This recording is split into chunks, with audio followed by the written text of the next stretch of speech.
What you see right now has become more and more common in old school RuneScape. This is a bot farm, ran by someone who set up a script in their custom client and is now farming gold, which then later is sold at a black market. Almost every day I log in, I see some type of bot farm, whether it's to scam innocent bystanders, farm a very profitable monster, or gather resources through skilling. And seeing so many of them made me wonder one thing: is this even profitable, and why can't Jagex get rid of them? I've spent the last week going through dozens of threads on Reddit, Twitter, Discord servers, YouTube videos. I found a prominent scripter who gave me a lot of inside information, and I want to get to the bottom of this. So in this video I will explain everything you need to know about botting in old school RuneScape, how it's done, how it affects you personally, and how much money these bot farms make.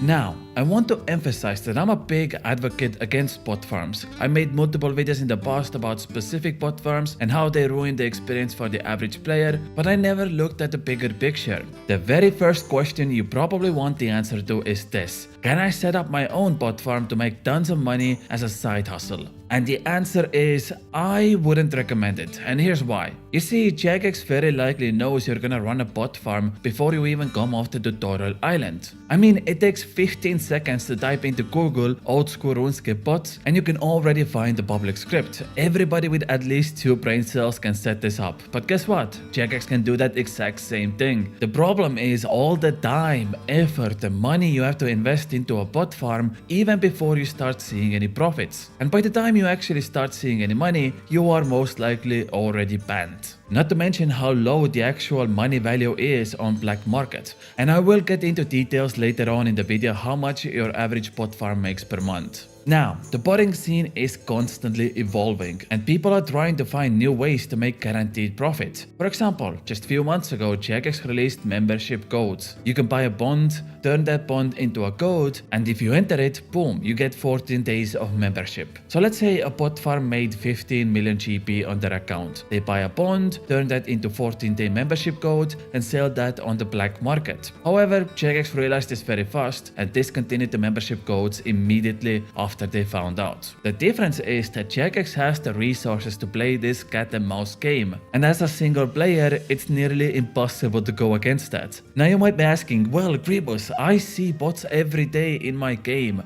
Obviously Jagex has lost this race and doesn't know what they're doing. Well, not really. The current standard in gaming is to do ban waves, which means you let the bots roam around for 1 week, 2 weeks, maybe even a month, and then you ban all of them simultaneously at the same time. What does this accomplish? Number one, it is much harder to collect data for bot farms if they all get banned at the same time after a long period. They don't have any feasible resistance because there's nothing indicating that Jagex caught them now. Because if you ban somebody on, let's say, day 2 or day 3, they can backtrack that. The bot farms can see what went wrong, change their script slightly, and push the bots out again. Good example of that is the current bot farms at Nex. At the time of making this video, the prices of unique items are dropping drastically every single day because there's so many items coming into the game. Now, I guarantee you in about a few months from now, those same prices of unique items are gonna go back up because suddenly the entire Nex bot farm disappears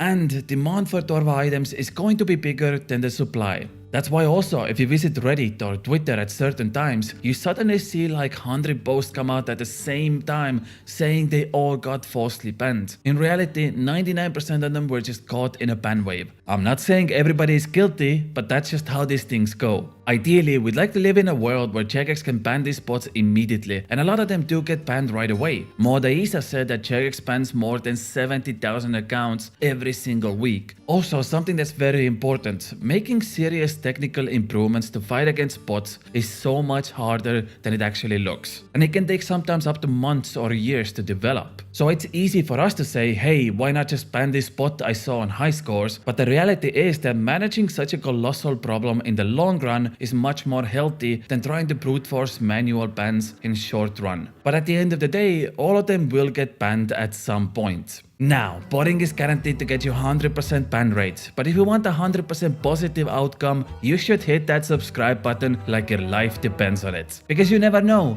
the next video I post might just be something you're looking for. Thank you very much.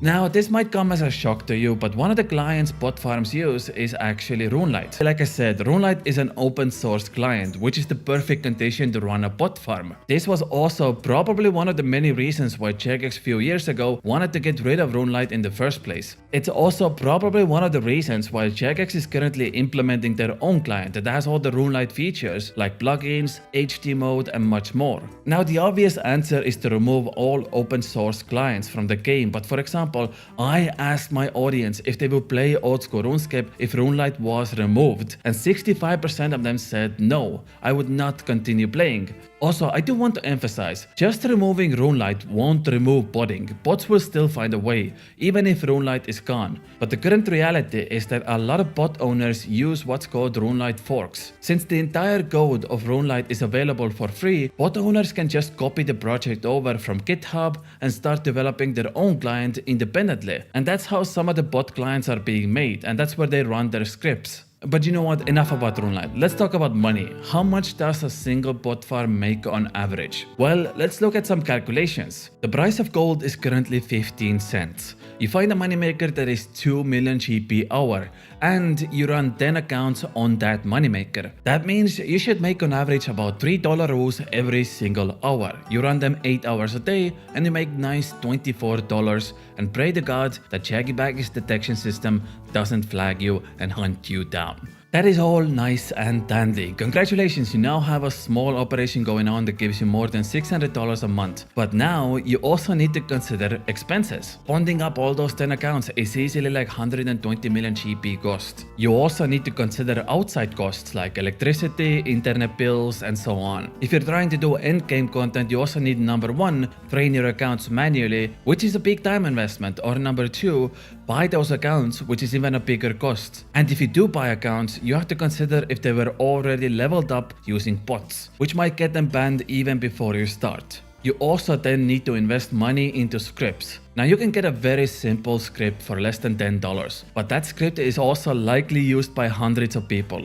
which means that the chances of you getting banned are very high. You could also get a custom script made for you specifically, but now we're talking about hundreds of dollars of investment to a project you might lose at any moment. Some people also rent out their scripts for a certain time, like a day, a week, or a month, and you pay a subscription fee based on how long you rent it out. Then you also need to consider your hardware. You technically can bot on a normal PC, but once you start scaling your operation, it is gonna heavily clutter your daily use. So maybe you need to invest into more RAM or a better CPU. You also need to consider places that not many people visit in-game. I previously mentioned that there is a massive bot farm at Next right now, because it's actually a perfect place to set up your farm. The entire fight is instanced, and if anyone else joins the fight, the bots just log out before you can even right-click them, which means that actual players never really have a chance to report them. You also gotta realize that if you get caught at any moment I just mentioned, you have to start the entire process again. Buy bonds, buy new scripts, set everything up,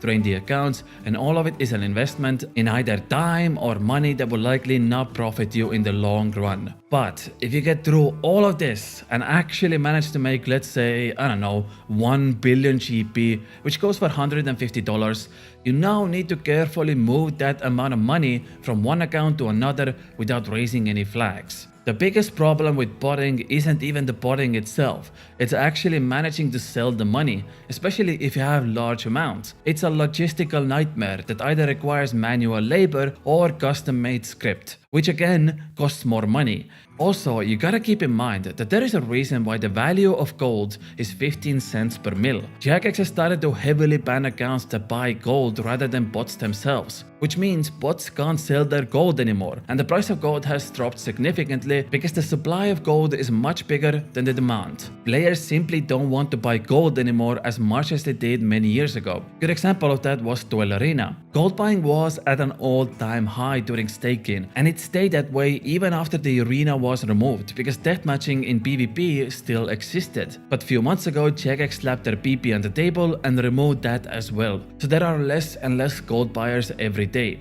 So if you put all of that together, you slowly start to realize that botting really isn't profitable in the long run, at least for most people. You risk more than you gain. That being said, like I mentioned, Jagex still bans thousands and thousands of accounts every single week because big portion of the player base still believes they can make a profit. And some of these bot farms are actually insanely good. They use custom scripts that are not public. They use virtual machines that do not leave any trace. They use residential proxies instead of VPNs. They delete all local files after every session and so on and so on.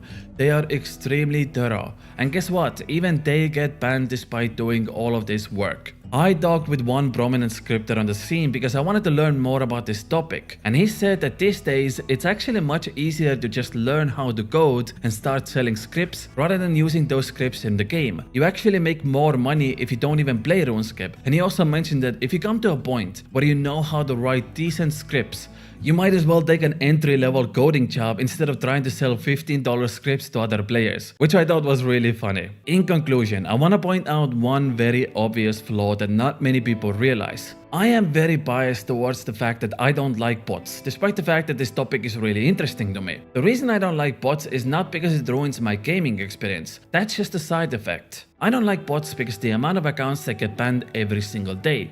Listen to this. Number of accounts that got banned in 2023 was almost 7 million. Yeah, 7 million accounts removed in just 1 year. And in those accounts were actually a few people I know that got falsely banned. Luckily, we got some of them back through official appeals, but it's very clear that Jagex doesn't have enough people to go through all of those millions of bans. You could hire 100 more people, 200 more people, it doesn't matter. There isn't enough customer support to go through all those appeals. If over 100,000 accounts get banned every single week, no amount of human power can go through all those requests. The problem with false bans isn't entirely on Jagex, it's also on bot farms. Since the system is mostly automated just because of the sheer amount of bots, that also means that your average player might get caught in the crossfire. That it's physically impossible to build a machine that is 100% accurate. And even if Jagex has a system that works 99.99% of the time, that still means on average 700 false bans every year, despite the fact that the rest of the 7 million bans were accurate. Now obviously we all think Jagex could do better, and they are improving their system every year. If people don't set up their bots to farm some money, we wouldn't be in a situation where innocent people lose their accounts in the first place. Jagex wouldn't need to ban 7 million accounts every year and instead could put more effort into other parts of the game. So the next time you find somebody who runs a bot farm, they are the real problem. I'm not saying Jagex is innocent here. God forbid, Jagex has so many problems that require an entire video on its own, but the core issue is always bots.